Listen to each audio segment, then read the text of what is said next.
it was also removing myself far enough from Belgium, basically sink or swim. It has turned out well, making my own decisions on this is how it needs to be. This. Welcome to I'm Out Media, where we explore the stories and strategies of exceptional individuals venturing beyond the norm. I'm your host, Nathan Hornstein, today speaking with Dennis Paesmans, a Belgian lawyer who gave up the money to be a barista, pastry chef, and beer brewer, moving to Pedasi in Panama. Let's meet him. A lot of people told me about this crazy Belgian guy, and we're here at Cuckoo Crazy. Are you the crazy Belgian guy? I am the crazy Belgian guy. Well, that's what everybody always calls me. Well, now most people know me as Dennis, but in the beginning most people knew me either as the owner of Ginger or Senor Cuckoo Crazy. Why would they call you crazy? Well, the business name actually came the moment I decided to move. I was still a lawyer at that point. I had a girlfriend in Belgium, and we went on a holiday here together, but I actually already planned on looking around, being like, maybe I move if the country's good and everything. And when we got back home, I said, look, I'm going to do this. We're only together 6 months. I don't know. You want to come along? We want to see what it goes. She said, no, because she had her ties there. And she called me Cuckoo Crazy. I said, actually, that's not a bad name for a business. And I took it. Thank you for the good name. We're still friends. Once in a while, she still asks me, how's my business doing? Cuckoo Crazy. I also thought, what's in a name? Here, even big parts of the local community cannot pronunciate Cuckoo Crazy, but the business should make the name, not the name the business. Yeah. So take me back. I assume in Belgium, being a lawyer, you make a good salary, have a good life. A boring life and doing stuff you don't want to do, but yeah, you make a good living in Belgium as a lawyer. But it was never what I wanted to do. I got my law degrees, then I worked in it for a year, then I worked as a barista for 6 years and did pastry school in evening school. My mother had said, first you go and study, then you can do whatever you want. So I studied, and then I started doing whatever I wanted. So you quit being a lawyer quite early on already? Yeah, I went back because I had a business with a girlfriend, fell apart and everything. So what do? I got this degree, you step back in it. And that was also part of why I wanted to move. If I wasn't gonna distance myself far enough from it, anytime I was without a job or not doing something I really wanted to do, I'd go back to the lawyer because of course I have those degrees. I get a job like that, easy. So it was also removing myself far enough from Belgium, basically sink or swim. Do the business and make it happen, or have to move back and realize that it's gonna be lawyering for the rest of your life. But we're still here. So what formed that decision to do something else but lawyering? Oh, I never actually wanted to be a lawyer. I studied it because the theory of the law is wonderful and inspiring, that we all get together and we shape society together and we make the rules on how we are going to treat each other. But the practice of the law, once you start really doing it as a lawyer, it's not even close. I mean, all that matters is this one. Okay. So you were demystified. I think everybody that, even in the study, you already know you're going to be demystified. I mean, the law on paper of it all, any country actually has pretty good law. Here, the law is very good. It's based on Napoleonic Code. It's easy readable. It's very just. But the law here is very just, yet the situation of how it is enforced is far from it. So far from being perfect. Yeah, the civil code here is the same as in Belgium, yet when I got delivered a faulty container, that's money lost. You don't just go okay, no, I'm going to take that back from the factura because no. Yeah, even though the law prescribes that, that's not going to happen here. Yeah. So there's no consumer protection rights or whatsoever. No, they are here.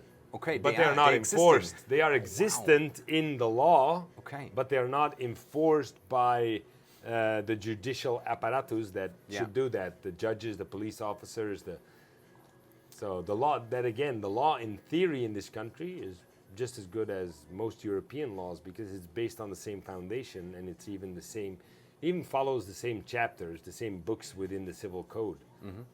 But the execution is, and even in Europe, the execution is very lacking in most countries.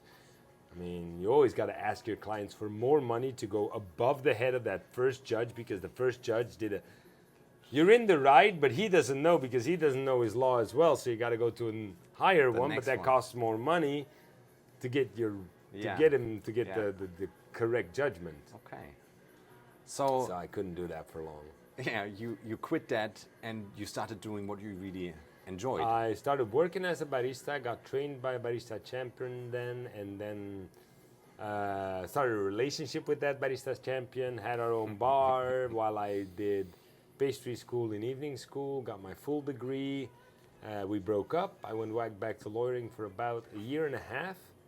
Then I went on vacation with my then patron, with my then boss. We came here because he said, like, yeah, you're Spanish speaking, we can go backpacking, you can prepare the whole trip. And then I basically gave my leave when I got back in Belgium, and then started planning to come here for good. Where did you learn Spanish? School, Okay. Belgian school. Yeah. I studied, before I did law, I studied economics, modern languages, and then you get Dutch, French, German, Dutch, French, English, and then German. Then you can opt for more German or Spanish.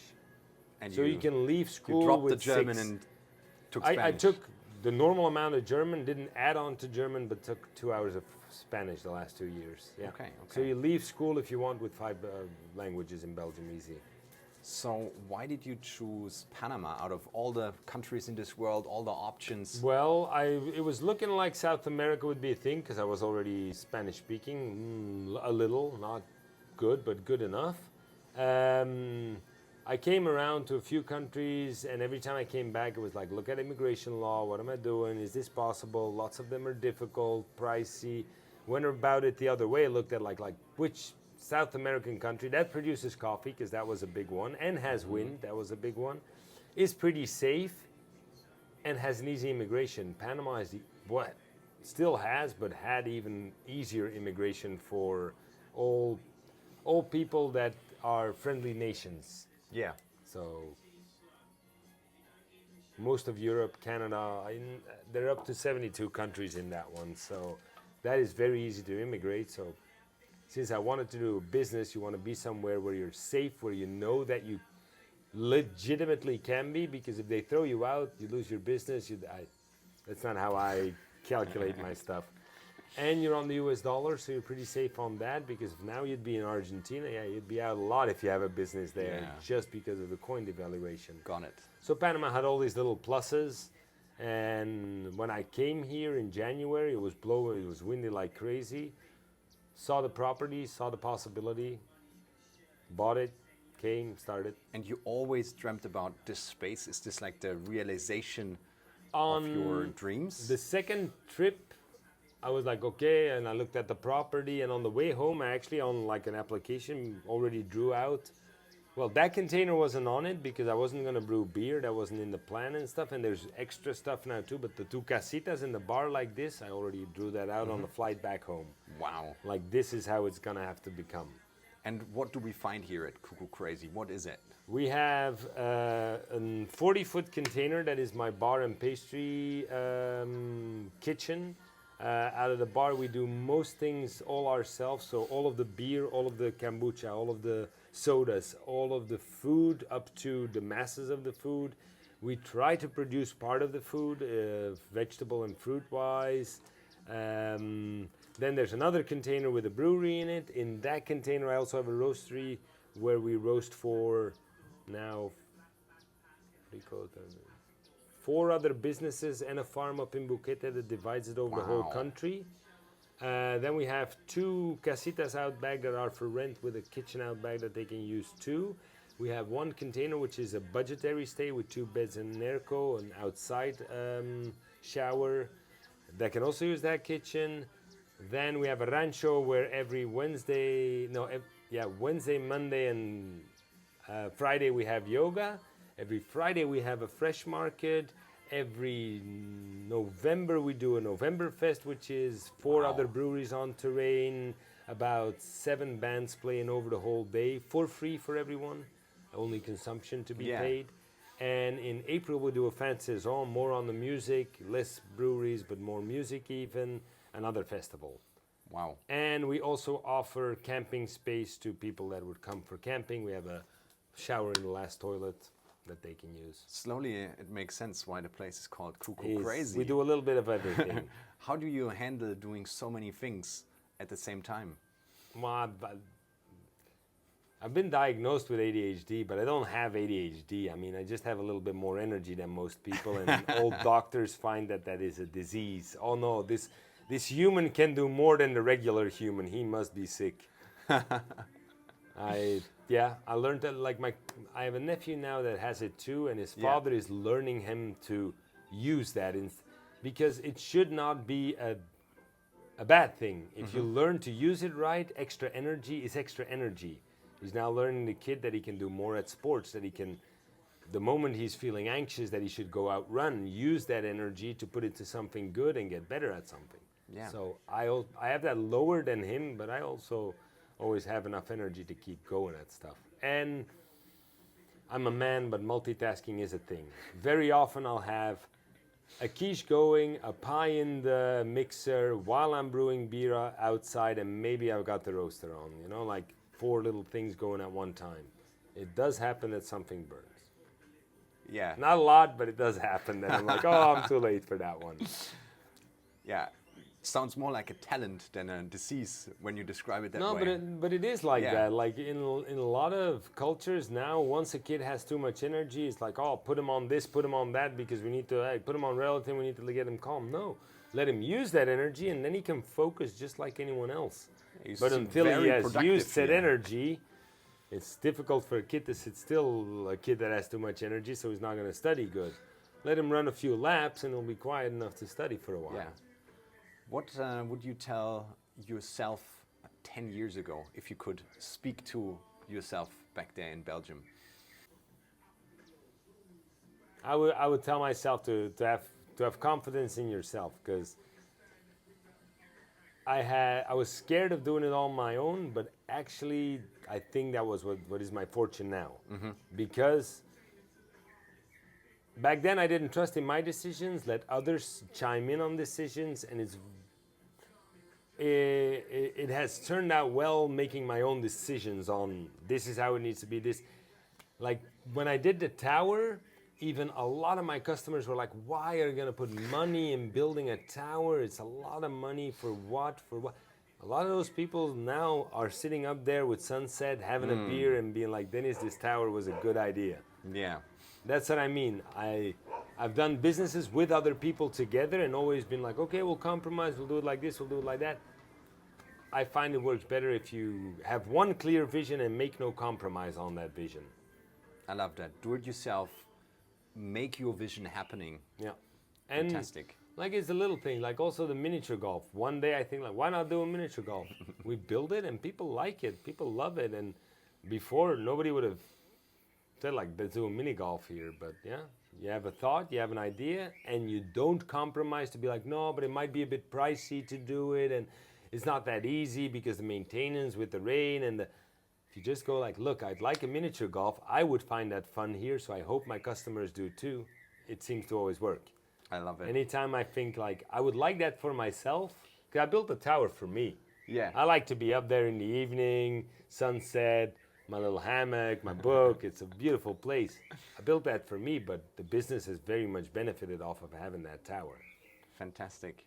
I Yeah. wanted a miniature golf. There's none around. I'll build one myself. And You created a beautiful and crazy place, and I love it. What's happening next? What's the next crazy idea? well, we're now fanning out little by little. As I said, I'm doing more coffee for other businesses, and we're now looking to get our beer in a place. We probably on the 23rd, for the first time, I'll need to go put a tap installation at another party.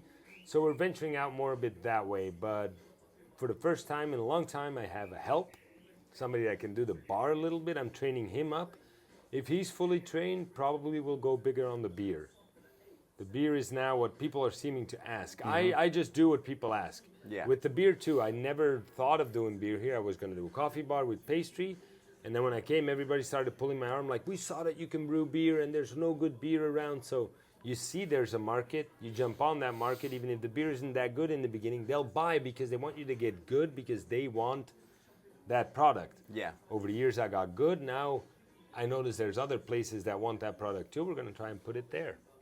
So Very cool. Next up would be Cañas and Venao. We're going to see the fan out a little bit towards there, but for the rest, I think I'm just going to run it for a while and take a little bit more a breather. It has been tough getting to where I'm at. Yeah. I'll say it was easy getting to where I'm at, and then all of a sudden there was this weird disease and everybody stayed inside and nobody was spending money and you couldn't even bring people stuff. So my 3-year business plan was like 2 year, whoa, I'm already past it, I'm not past break even, I'm doing super, COVID. All on the floor. Wow. And now is the first year we're actually back to pre-COVID.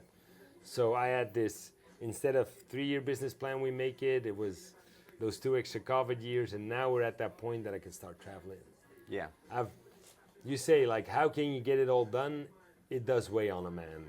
Because I live next door, which makes it easy, but which also makes that 10 o'clock at night, if I still need to pour something out or bottle something or the gas on that needs to be checked, I'm gonna come out and check this stuff up. You know, Yeah. It's easy that you're there, that you don't have to drive all the way to, I used to have to drive from my place all the way to Antwerp, like an hour. And I'd also do that, which is way heavier. But here, because the threshold is this big, I even leave the door open being like, I'm gonna go back in anyway after dinner. I'm gonna need to go do some stuff still. Yeah. So yeah, it makes I do a lot of hours in this business. But mostly it's worth it. Yeah. Like, as long as she keeps growing, the festival keeps growing every year.